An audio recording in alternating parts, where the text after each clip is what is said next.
get another Land Rover. I've got enough for a while. And then talking to a guy that my dad used to work with, he said, oh yeah, I've got this old Land Rover Series 1. Used to be on the Snowies mountain skiing. I was just sitting in the garage, hasn't moved for 20-30 years. I was like, oh yeah, that old story, you know, another barn find type thing. Then I pulled up here and I was like, that's probably about right when you look at the house and it's fully overgrown and fallen apart.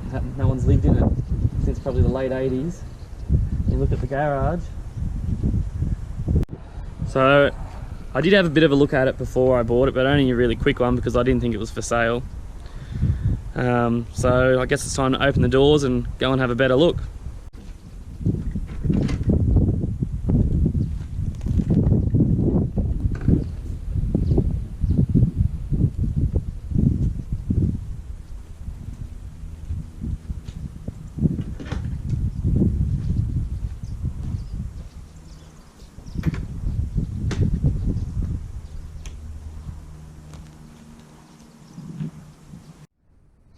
So having a first look at the back here, it's good to see it's still got its badge.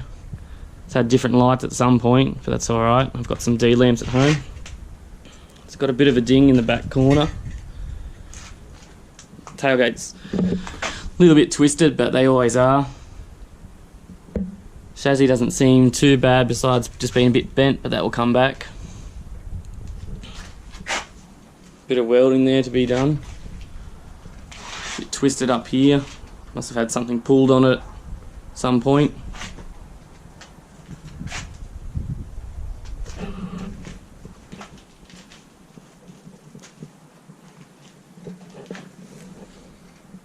Still got some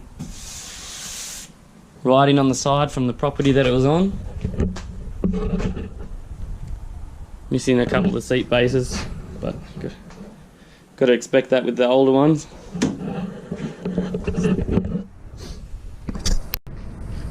Still has the centre horn, mostly together, a little bit of a crack on the side, but it's better than most of the ones you find.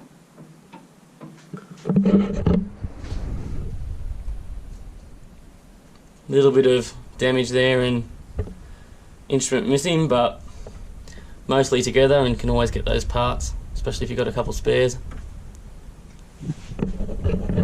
Got the one wiper.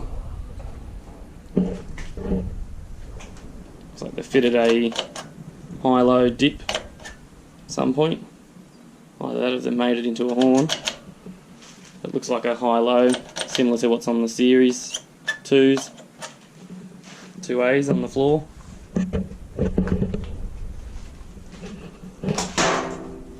See, it's been sitting for a while.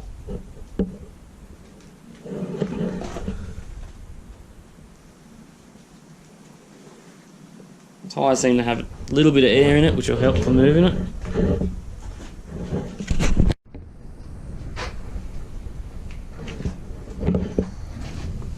A bit of a ding there.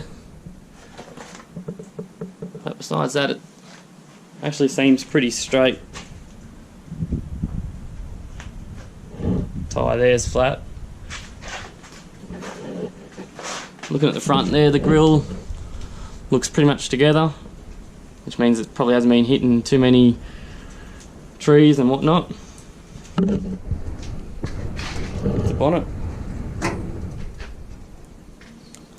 It's good to see it's still got the original air filter and pre-filter.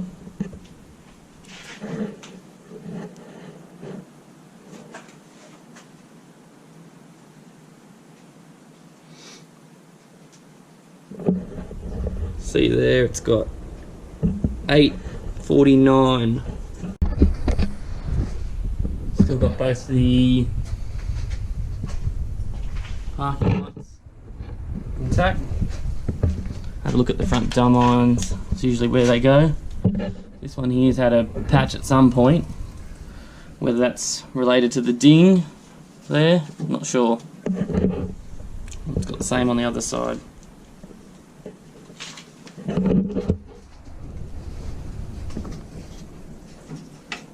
Doesn't seem to have any rust in the front, but I think that has been patched at some point.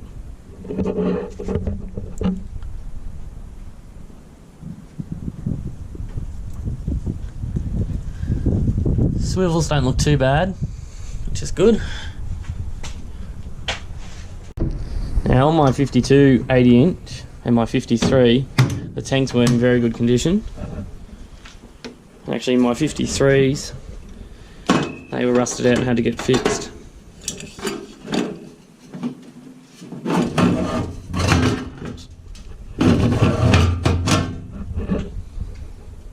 You can't see down there through the GoPro, but it actually looks pretty clean.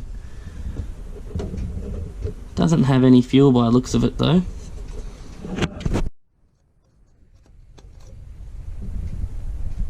Dry, but seems clean. So there's a bit of mud build up. Just having a look at the firewall. Well, my a couple of my 80s had a bit of rust.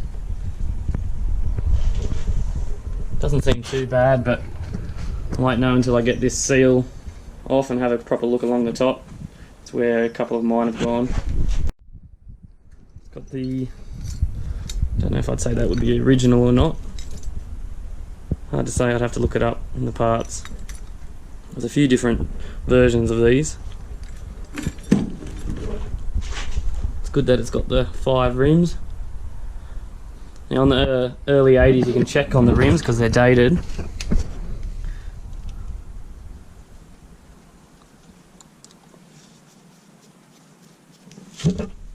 Bit hard to see when they're dirty.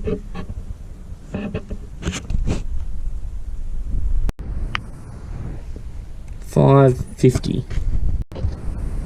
So overall it's pretty straight, besides a few little dings here and there.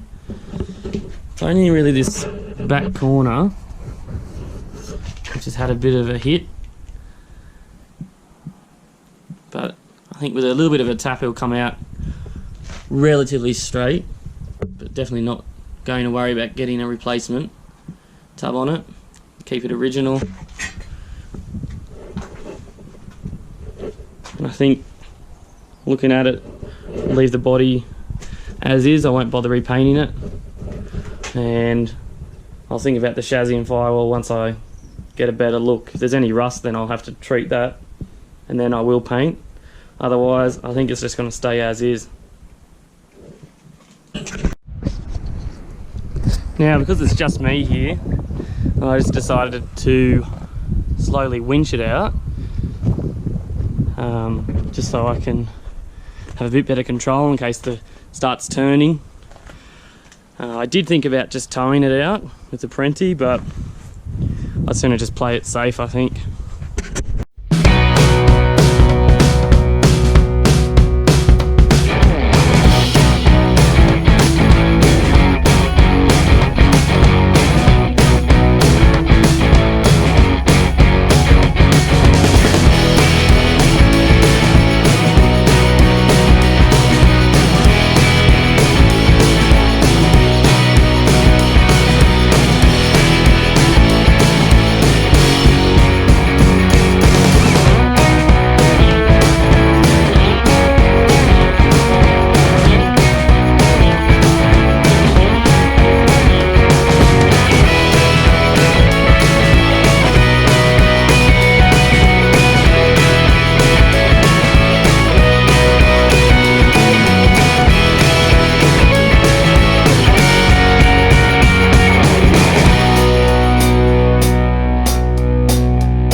Seeing the shedded mountain of crap that was underneath gives you a bit of an indication just how long it was parked here for.